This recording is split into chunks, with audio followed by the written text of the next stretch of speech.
Olá a todos, meu nome é Marcos Domingues, eu sou mestre em saúde pública, sociólogo e venho me dedicando já há algum tempo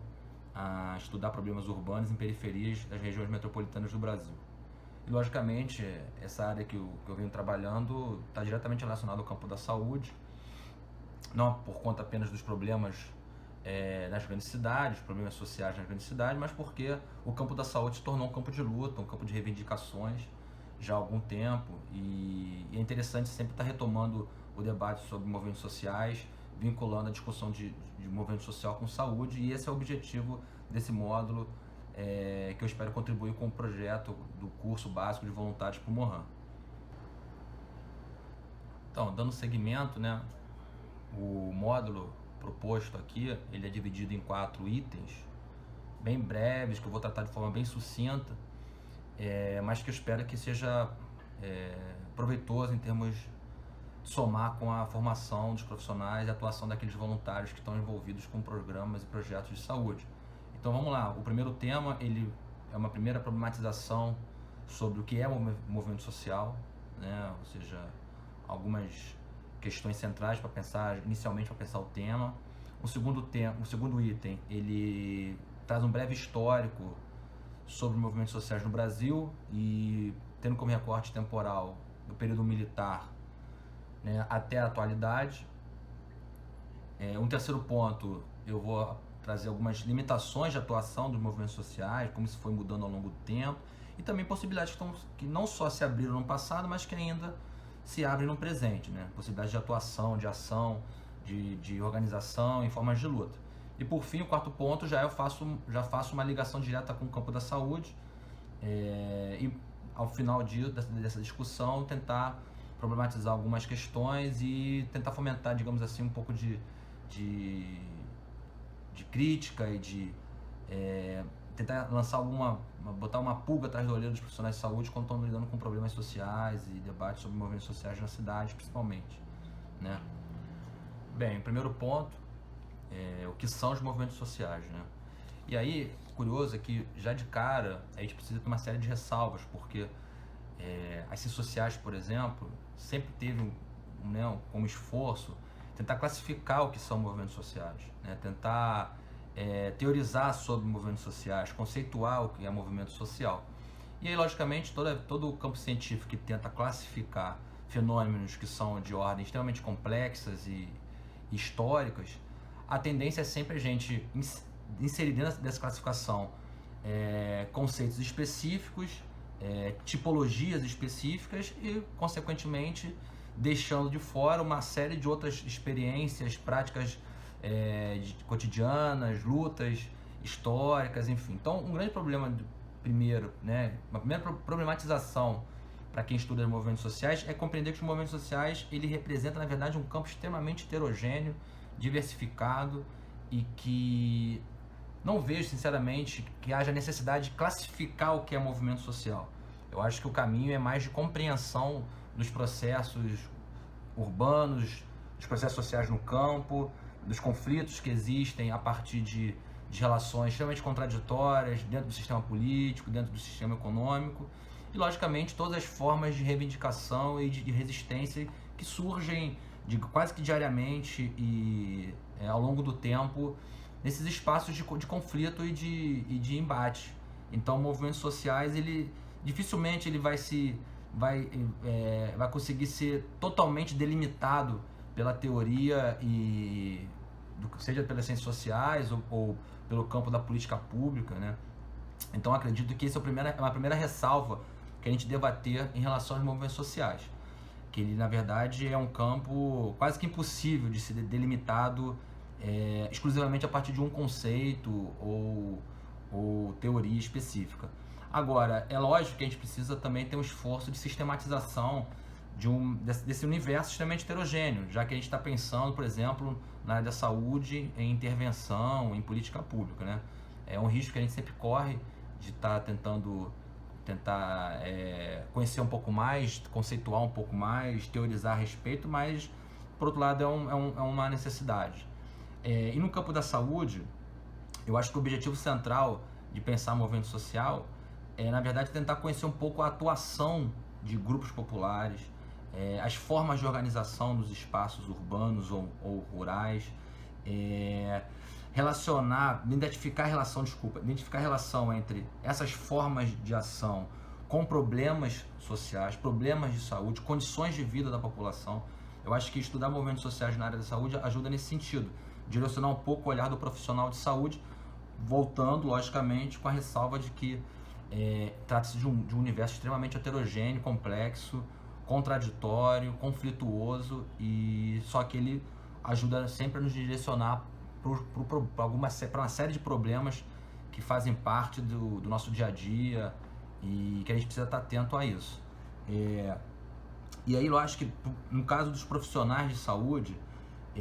esse reconhecimento dessa complexidade, mas também da existência dessas práticas de luta é fundamental. Sair um pouco do campo científico, digamos assim, do status do profissional de saúde e ter um pouco mais de sensibilidade para os problemas do dia a dia, para as formas de luta e para as reivindicações que são feitas quase que diariamente por melhores condições de saúde, por melhores condições de habitação, por mais serviços públicos, por mais por um sistema de justiça mais efetivo e ético, enfim, isso está relacionado diretamente à área da saúde. E aí, tentando, talvez, com todas as ressalvas, como eu já disse, conceituar brevemente, movimentos sociais podem ser entendidos como ações coletivas que expressam contradições sociais e objetivos comuns. Eu acho que é um pouco genérico, mas eu acho que ajuda a gente a problematizar o nosso dia a dia de trabalho e de tentar entender um pouco mais os processos que ocorrem, seja eles urbanos, como eu disse, ou não, na nossa cidade e no nosso dia a dia, e na nossa caminhada cotidiana. Bem, então agora tratar do item 2, né, sobre um breve histórico dos movimentos sociais no Brasil a partir do período militar até os dias atuais. E é uma primeira questão que a gente coloca, que além do governo militar ser uma referência, um marco para quem discute o movimento social no Brasil, vale colocar também que também havia uma mudança, uma transição não apenas produtiva no país na época, as bases econômicas, mas também demográfica, né? Ou seja, a década de 60 e 70, as décadas de 60 e 70 principalmente, há no país uma mudança radical nas estruturas sociais e econômicas do Brasil, onde, como a história já nos mostrou, há uma forte migração do campo para a cidade, e aí a discussão sobre cidade passa a ser uma discussão, um eixo central nos debates sobre as condições de vida e participação política no país. Então, por exemplo, essa transição demográfica que eu coloquei, campo-cidade, ela faz com que o espaço urbano, as principais capitais do país, por exemplo, passam a lidar com uma série de contradições no seu dia a dia, o que vão gerando problemas vinculados não apenas às condições de vida, mas aos serviços públicos, à oferta de serviços públicos, à garantia de direitos, infraestrutura. Nesse período, por exemplo, que há uma intensificação da produção de loteamentos nas periferias das regiões metropolitanas, há um aumento radical da população em favelas, e a reboque vem uma série de problemas relacionados ao modo de vida, às condições de vida no espaço extremamente precário, como das favelas ou dos loteamentos periféricos. E aí eu destaco 3 pontos que eu acho para pensar a saúde nesse contexto. Há um aumento da desigualdade, principalmente nas grandes cidades, como eu já coloquei. Há a precarização das condições de vida da população por conta desse processo de desigualdade, por conta dessa radical mudança na base social e econômica no país. Há, logicamente, especificamente no campo da saúde, uma reorientação da visão de saúde, ou seja, os determinantes sociais passam a fazer parte do debate sobre o campo da política pública em saúde, deixa de ser apenas uma discussão do adoecimento e, digamos assim, de cunho mais epidemiológico, e passa realmente o campo social a se tornar um eixo de análise do setor saúde. E aí, voltando aqui à discussão sobre o governo militar, é justamente uma época de bloqueio, digamos assim, da participação da população nas decisões do país, com forte autoritarismo, com forte repressão por um lado, mas também, logicamente, com digamos assim, expressões de resistência né? Muito se falou, a própria sociologia sempre debateu muito o embate entre a luta armada da esquerda no país contra o governo militar, mas outras questões, outras experiências ocorriam, né? E é interessante falar sobre isso porque tem muito a ver com a questão da saúde, porque passaram a pipocar nesse período. Lógico, no primeiro momento de muita repressão, era realmente complicado você reivindicar, elevar sua bandeira a níveis mais elevados no debate político, mas e também, lógico, e a gente não pode deixar de falar, no primeiro período ali, digamos assim, de crescimento econômico do país, o governo militar ele tem um largo apoio das classes médias urbanas no país, né? Porque estavam, digamos assim, aproveitando aquela onda de crescimento econômico para adquirir alguns privilégios, né? Mudança no padrão de consumo, enfim. E por outro lado,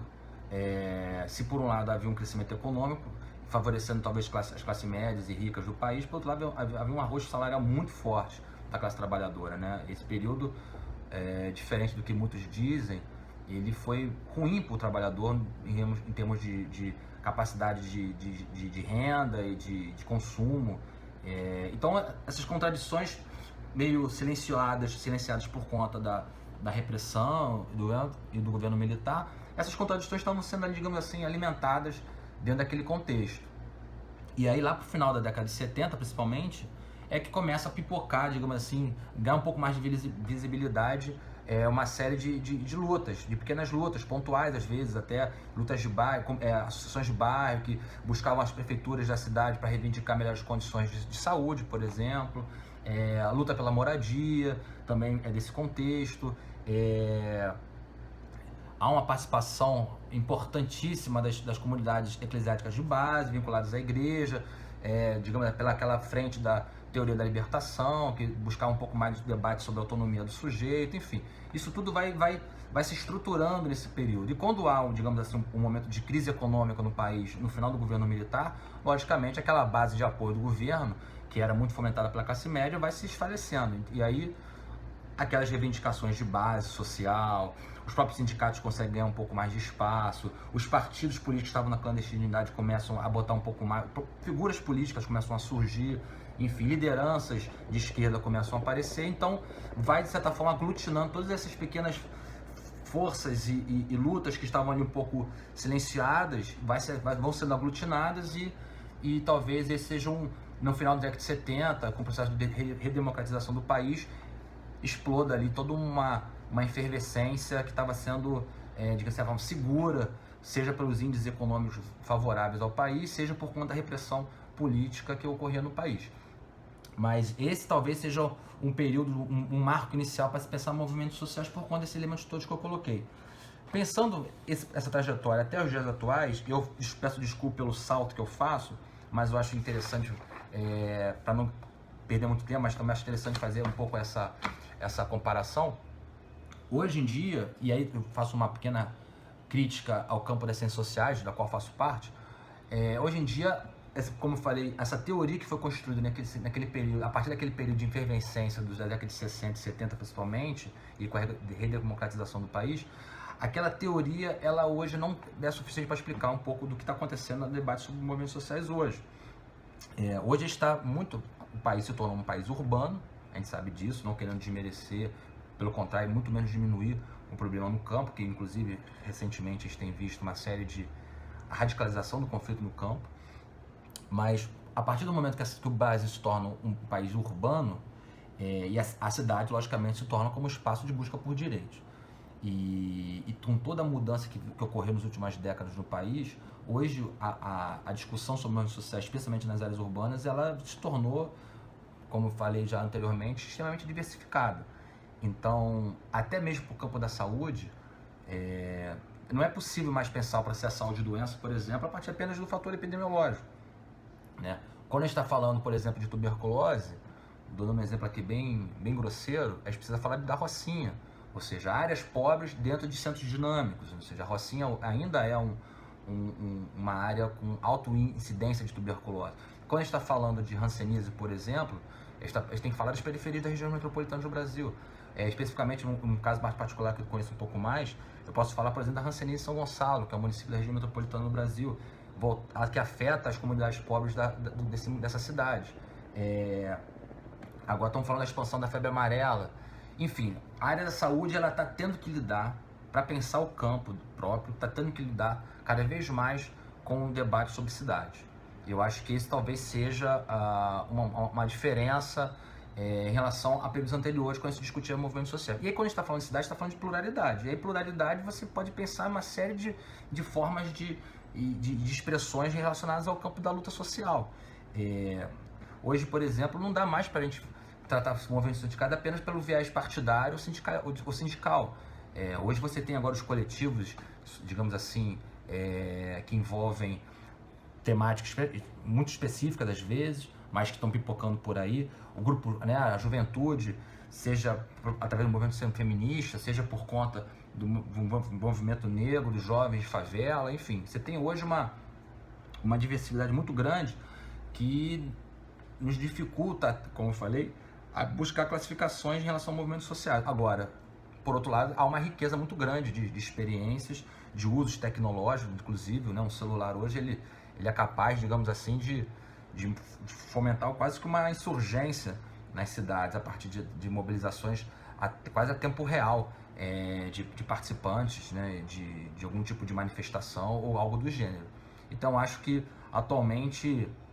a gente muda um pouco a lógica. A gente não precisa classificar o movimento social como a gente quis classificar no período militar, por exemplo. Hoje a gente tem que, eu acho, compreender a onda, ou seja, as diferentes frentes que estão sendo abertas,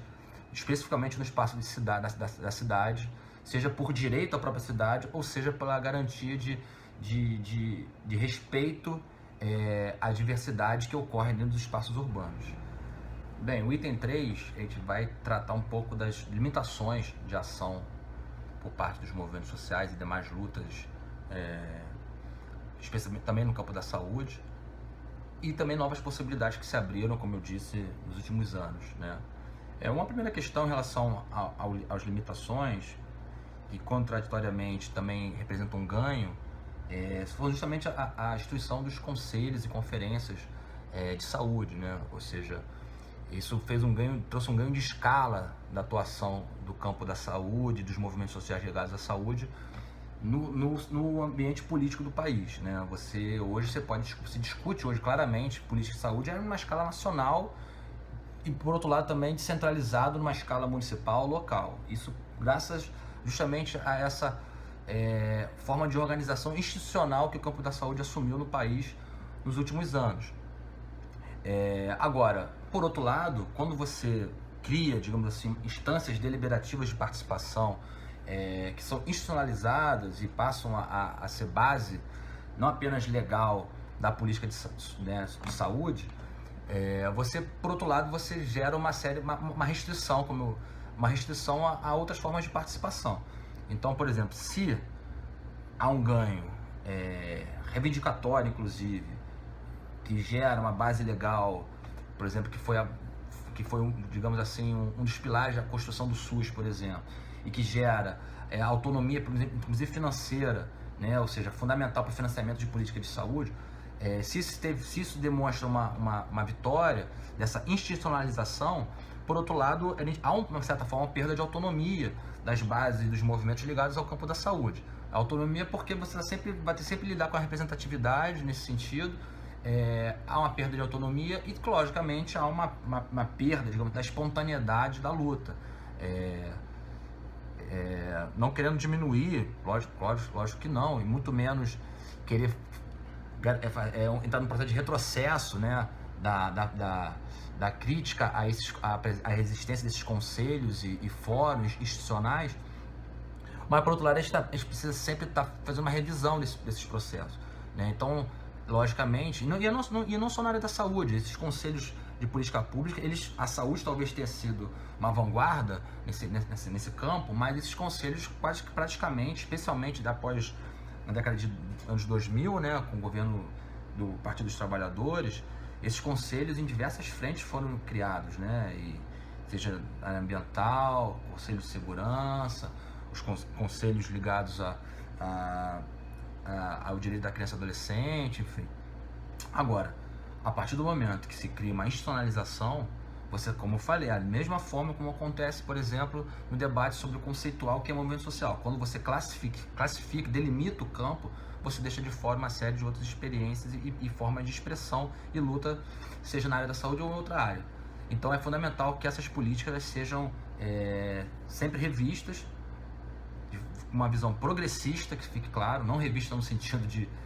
diminuir ainda mais as possibilidades de participação, sejam revistas e sempre melhoradas, enriquecidas a partir justamente dessas experiências que estão ali no entorno dessas instituições que foram criadas no campo da política de saúde. E ainda pensando um pouco das limitações e possibilidades de atuação em relação aos movimentos sociais e saúde, eu acho que hoje também a gente tem uma série de possibilidades que podem nos ajudar nesse sentido, né? Hoje, por outro lado, se há uma institucionalização da participação na área da política pública, por outro lado, você tem uma série de formas de atuar, de se organizar. Como eu já falei no histórico sobre movimentos sociais, hoje na atualidade, você tem toda a organização de coletivos que estão sendo criados, pipocando por várias partes das cidades. Você tem a tecnologia muito acessível, no sentido de você poder fazer circular a sua bandeira de luta e suas reivindicações. Um exemplo mais evidente disso é justamente o uso de internet nas aldeias indígenas, justamente utilizados para alertar grupos ligados aos direitos humanos, por exemplo, quando há algum tipo de ameaça ou ataque a populações indígenas nas florestas e nas áreas não urbanas, né? Então, assim, a tecnologia hoje se tornou uma ferramenta de luta, né? Hoje você consegue registrar no celular, por exemplo, como estamos fazendo aqui nessa videoaula, a gente consegue registrar qualquer tipo de fala ou expressão e botar isso girando, circulando, dando visibilidade a problemas ou no campo da saúde, ou ligado ao problema habitacional, lutas por direito na cidade, direito no campo, enfim. Então acho que, de certa forma, essas possibilidades foram abertas e a gente tem que aproveitar. Por outro lado, também eu acho que, positivamente, hoje em dia o debate sobre o movimento social é muito mais plural, né? Então a gente consegue realmente, não tendo aquela ânsia de querer, né, delimitar o que é movimento social, eu acho que a gente consegue botar para discussão uma série de formas de expressão e organização. E aí eu estou falando seja na área cultural, seja por conta da busca por reconhecimento da identidade cultural, seja o debate da população LGBT, muito vinculado também ao campo da saúde, seja por conta, como eu falei, dos coletivos, seja por grupos afetados por empreendimentos industriais, ou seja, isso tudo está surgindo de forma muito, muito rápida. E eu acho que isso é positivo, porque garante sempre uma oxigenação da luta, né? Mas a gente precisa também tentar compreender um pouco melhor como é que a gente consegue pensar política social, política de saúde, que hoje está muito estruturada, institucionalizada no país, com toda essa diversidade incluindo ao lado, entendeu? Eu acho que esse talvez seja um desafio. Como é que a gente consegue unificar algumas plataformas e agendas políticas, por exemplo? Eu lembro, retomando aqueles eventos que ocorreram em 2013, que muitos ficaram dizendo que havia ali uma crise da representatividade. É curioso, porque se por um lado existe gente dizendo fora partido político, fora governo, fora representantes, fora deputados, senadores, por outro lado tinha muita gente reivindicando mais institucionalidade, ou seja, queremos serviços públicos, queremos escola, queremos casa, queremos saneamento básico. Isso tem a ver com institucionalidade, né? Isso tem a ver com reivindicar com que o Estado faça, digamos assim, garanta minimamente um reequilíbrio, que eu acho que nunca vai acontecer esse reequilíbrio por um bom tempo, mas assim, um reequilíbrio dessas forças, entendeu? Um reequilíbrio da distribuição do orçamento, né? Eu lembro claramente que enquanto havia uma manifestação contra os partidos políticos no centro da cidade do Rio de Janeiro, grupos organizados em favelas da própria cidade do Rio de Janeiro desciam pedindo mais saneamento básico. Quando você está pedindo mais saneamento básico, você está falando diretamente com o Estado, com uma instituição, né? Então eu acho que faltou naquele caldeirão que surgiu ali em 2013, eu acho que ficou um pouco confuso e difuso quais eram as bandeiras. Eu acho que esse é um desafio, como é que a gente consegue unificar, pelo menos em alguns momentos, todas essas reivindicações. E, logicamente, como é que a gente consegue, volto a dizer, fazer dialogar estruturas já consolidadas, por exemplo, no campo da saúde, conselhos, conferências, orçamento da saúde, os programas que são criados com essa diversidade que está eclodindo ao lado, né, em termos de reivindicação e até de movimentos sociais. Bem, estamos indo agora para o último item, né, o quarto item, onde a gente fala um pouco sobre movimentos sociais, porém, mais especificamente pela ótica e viés do setor de saúde. E o interessante talvez seja destacar é que, retomando um pouco o período, os processos históricos, ali no final da década de 70, como eu já disse anteriormente, quando há uma certa suavização da repressão política e inclusive inicia um processo de crise nas bases econômicas e políticas do governo militar, começam a sair, digamos assim, daquele ambiente obscuro, começa a surgir uma série de reivindicações inicialmente pontuais, que a gente pode até chamar brevemente de reivindicações de bairro, pressionando as autoridades públicas por melhores condições, não apenas de vida nas cidades, mas também por mais serviços de saúde especificamente. E aí, apenas como uma referência, a gente pode citar, por exemplo, as primeiras organizações de bairro na Zona Leste de São Paulo, por exemplo, que passaram a pressionar as prefeituras locais, as secretarias de saúde do Estado de São Paulo também, e começaram a perceber que essas reivindicações estavam, de certa forma, sendo atendidas, não na sua totalidade, logicamente, mas algumas demandas estavam sendo atendidas pelas entidades públicas. Então se percebeu que era possível, sim, naquele momento, tentar atuar e participar um pouco mais, intervir, modificar um pouco mais as políticas de saúde. Então esse talvez seja um ponto interessante, né? E a criação, por exemplo, do movimentos de saúde da Zona Leste de São Paulo, que é de 76, creio eu, essa organização ela pode ser, por exemplo, uma referência, um marco, um ponto de partida onde os movimentos ligados ao campo da saúde, eles, de certa forma, eles conseguem especificar um pouco mais as suas reivindicações, saindo um pouco daquela discussão sobre condições gerais de vida e não, agora queremos melhores serviços de saúde. E aí, como disse também, aproveitando que há ao início da abertura política no país, outros grupos começam também, ligados ao campo da saúde, como o SEBS e a Abrasco, né, eles começam a apoiar uma série de iniciativas e de reivindicações e de lutas nos espaços urbanos principalmente. Isso vai culminar na retomada de conferências, né, nacionais de saúde, vai culminar na construção de agendas políticas de saúde, e especificamente quando há o processo de redemocratização do país e a construção da Constituição Democrática de 88, consegue-se inserir na legislação e na Constituição brasileira os artigos que levam a lei que leva à criação do Sistema Único de Saúde. Então esse talvez seja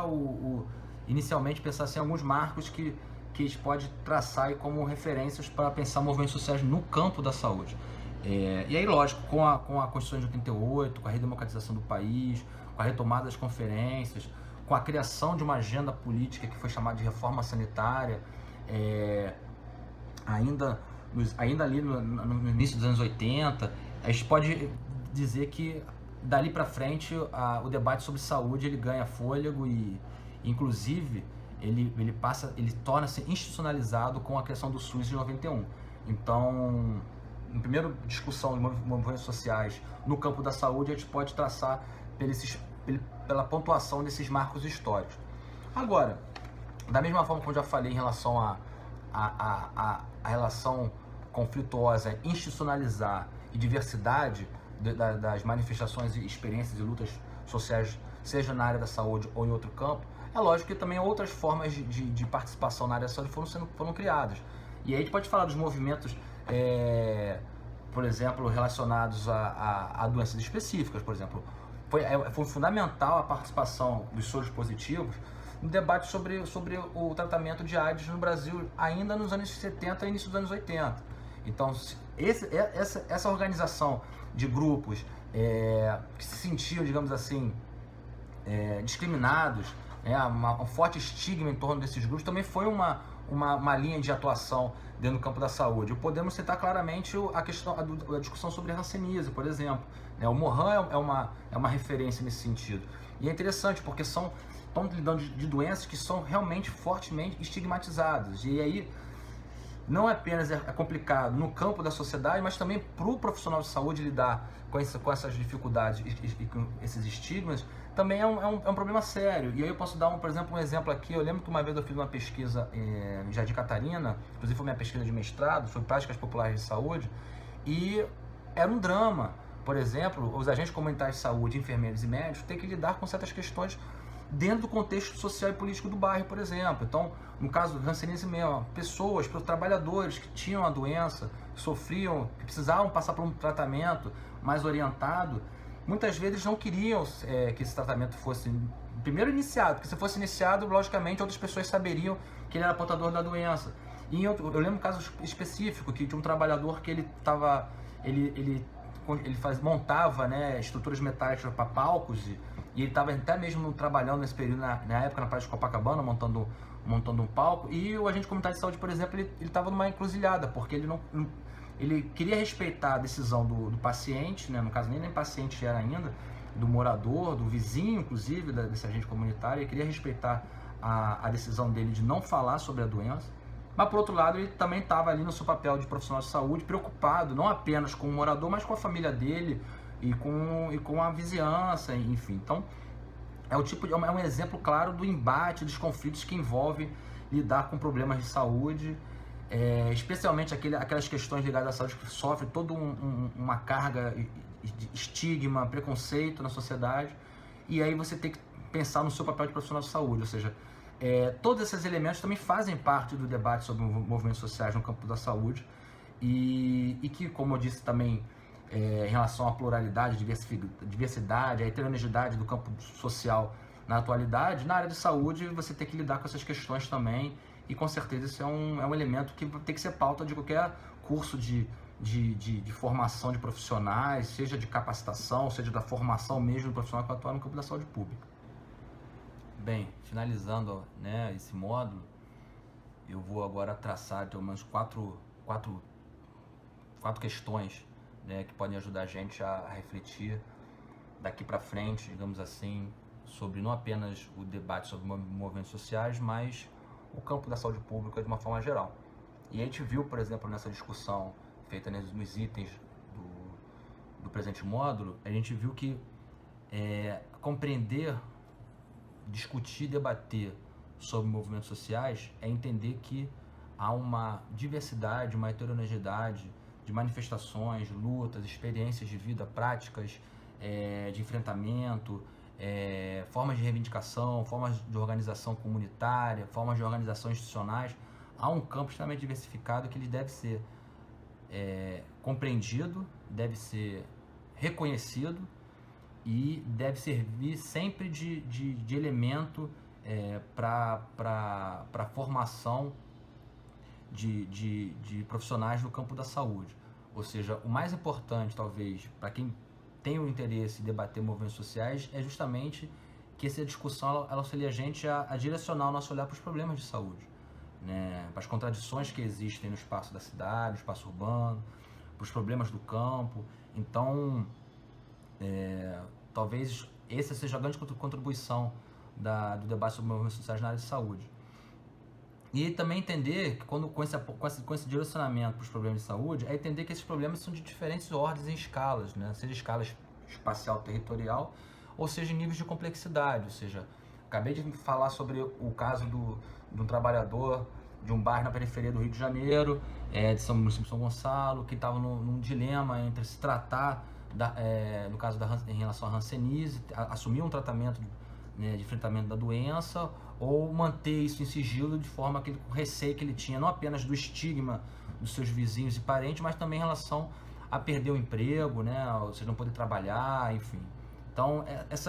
todos esses elementos, essa complexidade faz parte do campo da saúde e tem que ser objeto de análise e de atuação dos profissionais de saúde. Então, assim, o terceiro ponto seria realmente entender a saúde como a partir dos seus determinantes sociais. Já mostramos que os movimentos sociais, a partir das suas reivindicações e lutas, eles nos direcionam para compreender a existência desses temas relacionados às condições de vida, à vulnerabilidade das famílias, mas é isso, a saúde pública ela deve ser entendida, compreendida a partir dos seus determinantes sociais. Você tem os fatores epidemiológicos, existem os fatores ambientais, mas os determinantes sociais eles também estão ali entre talvez os pilares do debate sobre saúde pública e os pilares e deve ser o incentivo à atuação dos profissionais no campo da saúde, pesquisadores e tudo mais. E por fim, eu acho que também é entender que para toda a forma de opressão, de repressão, de problemas de saúde, estigma social, de preconceito e tal, há práticas e formas de resistência. Não há, é um erro a gente acreditar e bater na tecla que há uma conformidade, por exemplo, das populações pobres em favelas, há uma conformidade do trabalhador no campo em relação ao grande proprietário de terra. Não, as formas de resistência são diariamente pensadas e produzidas, às vezes sistematizadas a partir de grupos organizados, a partir de intelectuais que se dedicam ao tema, e às vezes simplesmente atuam de forma espontânea no cotidiano e na vida dos lugares das pessoas. Então, o profissional de saúde é super interessante pensar dessa forma, porque às vezes ele acha que um paciente ele não obedece às determinações do médico, que o paciente ele não entende o seu problema, que o paciente às vezes é ignorante em termos de conhecimento de saúde, mas ele também tem que entender que aquele sujeito ali com certeza está buscando enfrentar os seus sofrimentos, os seus dilemas, os seus problemas de caráter sociais, ou seja, que não apenas está no âmbito do indivíduo. Então, assim, tentar sempre entender que formas de resistência, formas de enfrentamento, práticas de enfrentamento são pensadas e construídas diariamente, a todo momento, a todo instante, em todos os lugares. Parece algo meio extremamente genérico para pensar como a gente lida com isso, mas na verdade a vida tem essa característica, essa capacidade de produção de manifestações e formas. Então, o profissional de saúde precisa compreender que ele está lidando com um campo da saúde extremamente diversificado e complexo. Eu acho que, não sei se ajuda a suavizar os corações de todos aqueles que lidam com problemas sérios, né, na área da saúde e na área social, mas pelo menos a gente sabe que respostas são criadas a todo minuto, né? Então, não há essa passividade que tanto se fala em relação, principalmente às classes populares e aos grupos moradores de favelas, enfim. Bem, finalizando, né? Agradeço aí a oportunidade de poder participar desse curso de formação de voluntários para o Mohan. Espero ter contribuído, né, com esse debate sobre movimentos sociais de saúde,